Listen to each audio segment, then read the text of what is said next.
Hello guys, इस video में हम रिफ्लेक्स एक्शन पढ़ेंगे। रिफ्लेक्स एक्शन क्या होता है, इसकी डेफिनेशन देखिए। दीज आर स्पॉन्टेनियस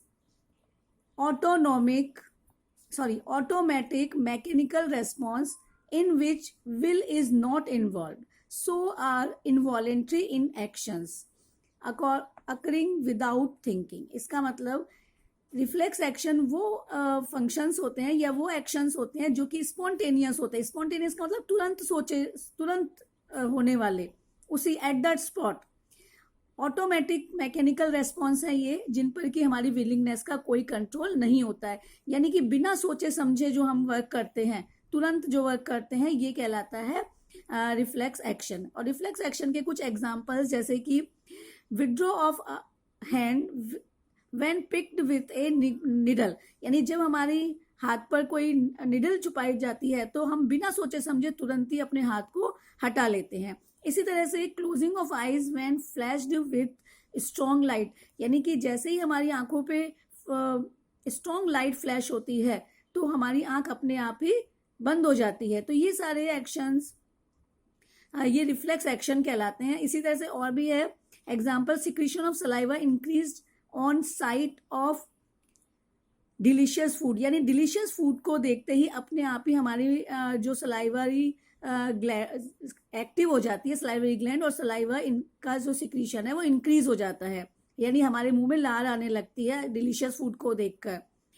इसी तरह से कफिंग, स्नीजिंग, यॉनिंग का मतलब होता है उबासी लेना, ब्लिंकिंग ऑफ आईलिड्स यानी आंखों का झपकना, गट पेरिस्टाल्सिस, ब्लड यानी गट्स में यानी हमारी एलिमेंट्री कैनाल में जो पेरिस्टाल्सिस मूवमेंट होता है जिसके थ्रू फूड आगे की ओर मूव होता है, ब्लड फ्लो, ये सारे एक्शंस ये रिफ्लेक्स एक्शंस कहलाते हैं, जो कि स्पॉन्टेनियस होते हैं और बिना थिंकिंग के होते हैं, विदाउट थिंकिंग होते हैं। हमारी विलिंगनेस का इन पर कोई कंट्रोल नहीं होता। और रिफ्लेक्स एक्शन को कंट्रोल करने का वर्क सेंट्रल नर्वस सिस्टम का स्पाइनल कॉर्ड वाला पोर्शन कंप्लीट करता है।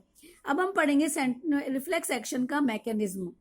ए reflex action involves coordination between receptors organ, spinal cord of central nervous system and effector organs, यानी कि reflex action receptor organ, spinal cord और effector organ, इसमें इन सभी में कोऑर्डिनेशन बनाने का वर्क करता है। और ये कोऑर्डिनेशन इस तरह से होता है। रिसेप्टर ऑर्गन का मतलब जो ऑर्गन, जैसे जो हमारे पास 5 रिसेप्टर ऑर्गन्स हैं, जैसे आईज, नोज, टंग, ईयर और स्किन, ये रिसेप्टर ऑर्गन्स हैं जो कि जो आउटर इम्पल्सेस हैं उनको रिसीव करते हैं। और इफेक्टर ऑर्गन्स यानी कि जिन पर इफेक्ट शो होता है, रेस्पॉन्स शो होता है वो। तो फर्स्ट है कि रिसेप्टर ऑर्गन्स पहले जो स्टिमुलस है उसको रिसीव करते हैं। तो रिसेप्टर ऑर्गन जैसे कि हम एग्जांपल ले सकते हैं, skin receptor receive the stimulus and initiate A sensory nerve impulse, यानी रिसेप्टर ऑर्गन जैसे कि स्किन ये स्टिमुलस को रिसीव करती है, आउटर एनवायरनमेंट में जो स्टिमुलस है उसको रिसीव करती है और उसको सेंसरी नर्व इम्पल्स के फॉर्म में इनिशिएट करती है, आगे की ओर बढ़ाती है। अब ये कहाँ पहुंचाती है?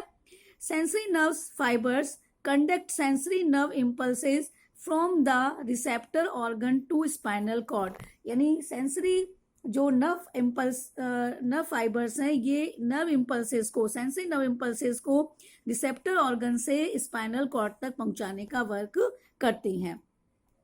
नेक्स्ट, स्पाइनल कॉर्ड क्या करता है? Spinal cord act as modulator, ये स्पाइनल कॉर्ड मॉड्यूलेटर की तरह वर्क करता है and change the sensory impulses into motor impulses, और इन सेंसरी इम्पल्सेस को मोटर इम्पल्सेस में कन्वर्ट कर देता है। अब ये motor nerve fibre conduct motor nerve impulses from spinal cord to effector organs. Like as muscles और ग्लैंड्स। यानी ये जो मोटर नर्व फाइबर्स हैं ये स्पाइनल कॉर्ड से nerve impulses, motor nerve impulses को लेकर आते हैं और कहाँ तक लाते हैं, इफेक्टर ऑर्गन तक, जहाँ पर कि उसका रेस्पॉन्स शो होता है, जैसे कि मसल्स या ग्लैंड्स। ग्लैंड से सिक्रीशन स्टार्ट हो जाता है या मसल्स में कॉन्ट्रैक्शन होता है। नेक्स्ट प्रोसेस है effector organs gives the response. जब ये impulses, motor nerve impulses effector organ में पहुंचते हैं तो इफेक्टर ऑर्गन्स रेस्पॉन्स शो करते हैं, जैसे कि contraction of some muscles, muscles में कॉन्ट्रैक्शन होता है जिससे कि हमारा हार्ट तुरंत जो गर्म पानी से या निडल से हट जाता है, या secretion of glands. Path follow by an impulse from a receptor organ to an effector organ is called reflex arc. यानी वो पाथ जहां से कि नर्व इम्पल्सेस रिसेप्टर ऑर्गन से पहुंचती हैं स्पाइनल कॉर्ड तक और स्पाइनल कॉर्ड से इफेक्टर ऑर्गन तक पहुंचती है, ये पूरा जो पाथ है ये कहलाता है रिफ्लेक्स आर्क। अब आते हैं इसका सिग्निफिकेंस। रिफ्लेक्स एक्शन का दो सिग्निफिकेंस है।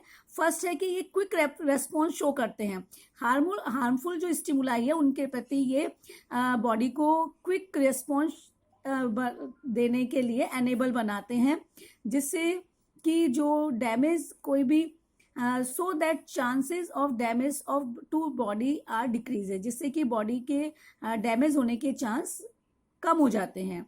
और नेक्स्ट जो इसका फंक्शन है, these prevent overloading of brain so prevent it's fatigue.